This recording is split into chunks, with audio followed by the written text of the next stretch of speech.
Bonjour à tous, c'est Isabelle et bienvenue sur ma chaîne Lecture et Gourmandise. Je vous retrouve aujourd'hui pour un nouveau point livresque. Je m'excuse si j'ai la face dégoulinante, mais là il fait vraiment trop chaud.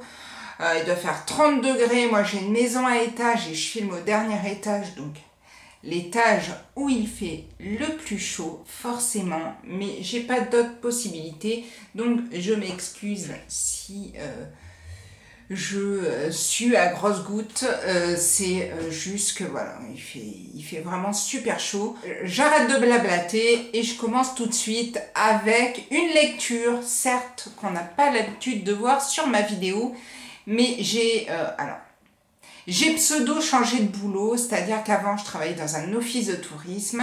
Ma commune a mixé l'office avec la médiathèque, ce qui m'arrange bien, hein, et forcément je me retrouve maintenant à faire les deux. Alors pour tous les côtés romans, ça va, je m'en sors assez bien. Mais pour le côté jeunesse et BD, c'est un petit peu plus difficile, surtout que moi je lis, mais vraiment très rarement de la BD. Et là, en rangeant mes BD, je suis tombée sur Momo. Momo, alors je sais pas si vous auriez pu mais moi dès que j'ai vu la couverture, j'ai pensé à manga, j'ai pensé au studio Ghibli, vous voyez tous ces personnages avec cette petite tête trop mignonne, et j'ai aussi pensé à Bigouden que j'avais lu il y a un petit moment, qui est également une BD mais pas des mêmes dessinateurs, mais ça m'a fait penser à ces personnages ronds, un peu japanisants, d'inspiration, et donc du coup j'ai eu envie absolument de lire celui-ci. Donc j'ai d'abord lu le tome 1 et j'ai foncé direct pour lire le tome 2 parce que franchement, mais ça a été une super lecture. Forcément, ça se lit super vite. C'est l'histoire de Momo et Momo vit avec sa grand-mère parce que sa maman les a laissés et son papa, pour subvenir aux besoins de la famille, part en mer et donc est obligé de laisser la petite avec la grand-mère sur le continent. Et donc c'est l'histoire de Momo, de sa grand-mère, de cette vie dans ce petit village. C'est vraiment très simple, c'est doux, c'est pur, c'est toute cette pureté de la jeunesse, et en même temps ces rapports des fois un peu conflictuels avec certaines personnes, et puis ce moment aussi où on a envie de se sentir un petit peu plus grand et de faire l'effort. Mais vraiment, si vous avez envie et que vous n'aimez pas forcément les BD, vraiment, si vous avez la possibilité de lire celle-ci, je serais bien curieuse de savoir ce que vous en avez pensé. Et moi, vraiment, mais j'ai adoré. Les dessins sont super jolis. Hop. Alors, ça fait pas non plus, pour ceux qui se posent la question, c'est pas non plus bébé.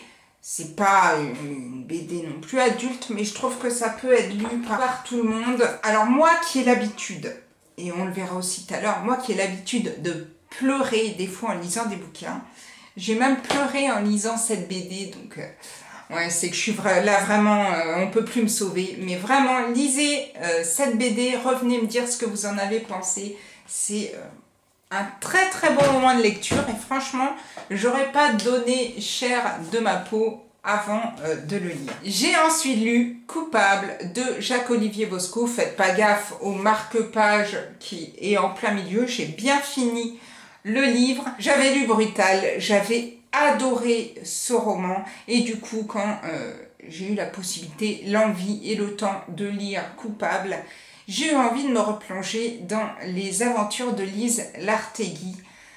On est là toujours donc avec le personnage de Lise. Ce que j'ai bien aimé déjà dans ce roman, c'est qu'on en apprend beaucoup plus sur ce personnage, sur sa jeunesse, sur ce qui s'est passé dans sa vie, et vraiment c'est ce qui a fait que j'ai même préféré celui-ci à Brutal, parce que il y a toute la genèse de la vie de Lise Lartegui, et j'ai trouvé ça mais super intéressant. C'est toujours aussi bien écrit. Je ne vais pas vous en dire plus sur l'histoire, mais je vous encourage vraiment, mais vraiment, à découvrir ce roman. Tout d'abord Brutal et ensuite Coupable.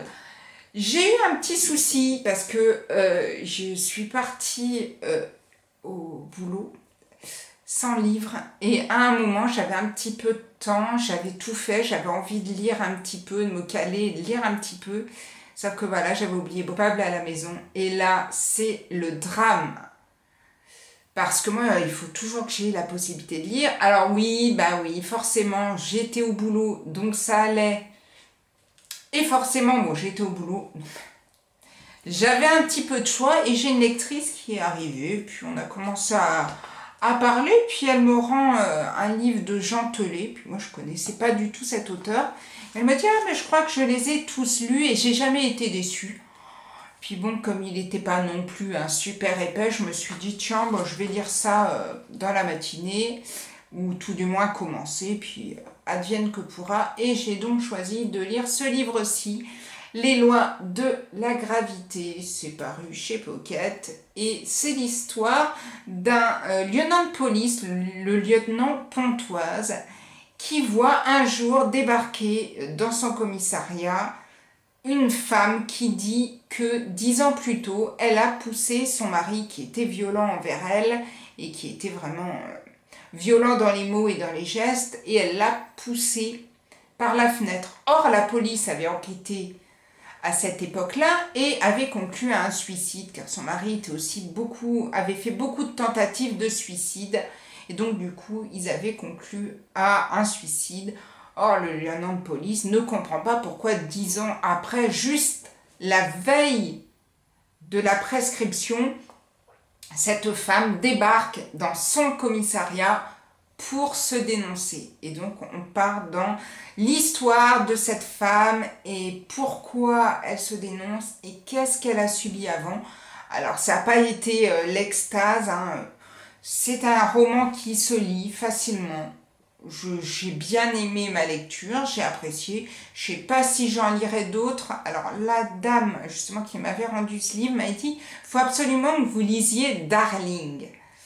Alors Darling, j'ai juste vu ça à la fin du livre. Est-ce que quelqu'un parmi les gens qui regardent mes vidéos aurait lu Darling et pourrait me dire si vraiment vous pensez que ça pourrait me plaire? En attendant, les lois de la gravité, ça m'a quand même bien sauvé ma matinée. Et je termine alors par un coup de cœur, mais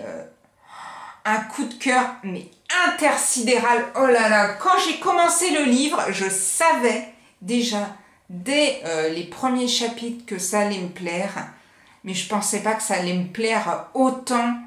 Et je pensais pas que j'allais laisser mes larmes et mon émotion me dépasser. Ça a été vraiment une sublime lecture. Il s'agit du livre de Solène Bakowski, Une bonne intention, qui est paru aux éditions Bragelonne. C'est l'histoire de Mathilde, son surnom c'est Mathie.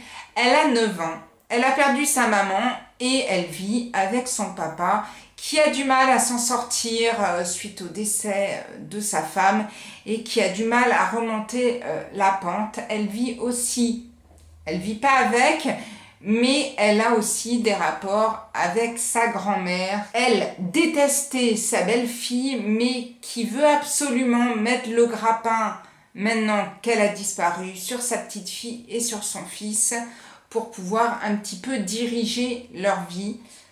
Or, un soir, Mathie ne va pas rentrer de l'école.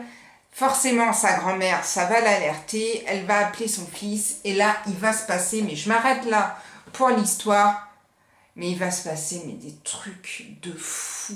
Mais franchement, moi, je ne savais pas ce qui allait se passer.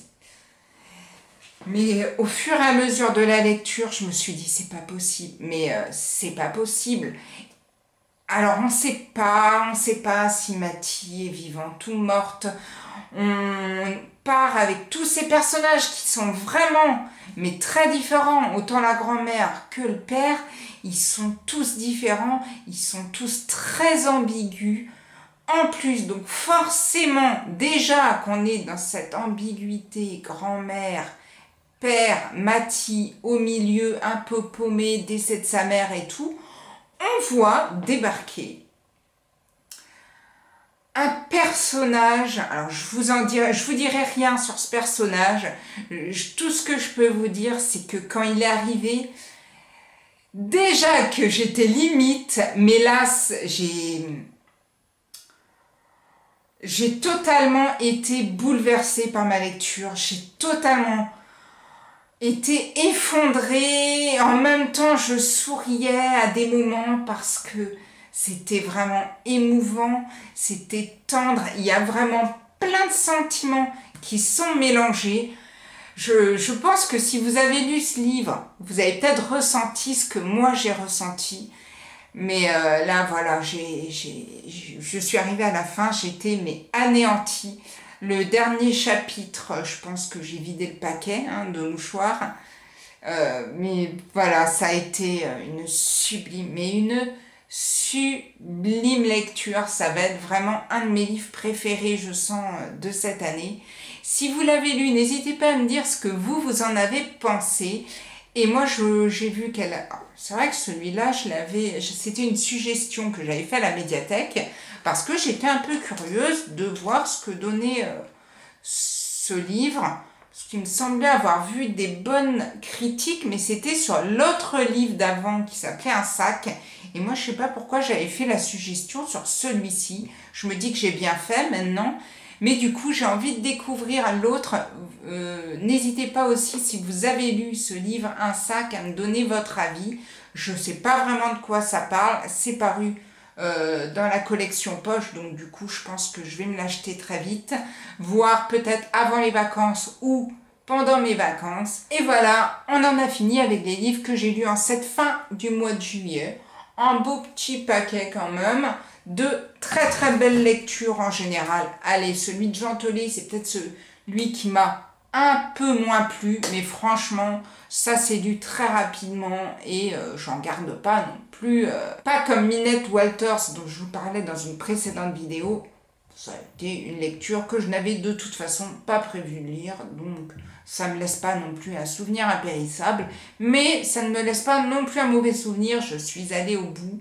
Et arrivé au bout, je me suis pas dit ouf. Donc, je pense que c'est plutôt pas mal. Je vous souhaite de belles lectures. Si vous avez lu certains des livres dont je vous ai parlé dans la vidéo, n'hésitez pas à me laisser votre avis en barre de commentaires. Et moi, je vous dis à très très vite pour une prochaine vidéo. J'essaye un petit peu de faire un petit marathon là, de tournage-montage. Parce qu'après, à partir du 18 août, je suis enfin en vacances. Et vous savez très bien que pendant les vacances, je ne filme Walou. Donc du coup, je vais essayer de faire pas mal de vidéos un petit peu avant pour partir en vacances la tête vide et sans me dire mon Dieu, mais j'ai plein de vidéos à faire, j'ai plein de livres dont je n'ai pas parlé. Tout sera fait, j'espère, avant de partir. Je vous souhaite de belles lectures, de belles vacances et je vous dis à bientôt pour une prochaine vidéo. Prenez soin de vous. Ciao, ciao!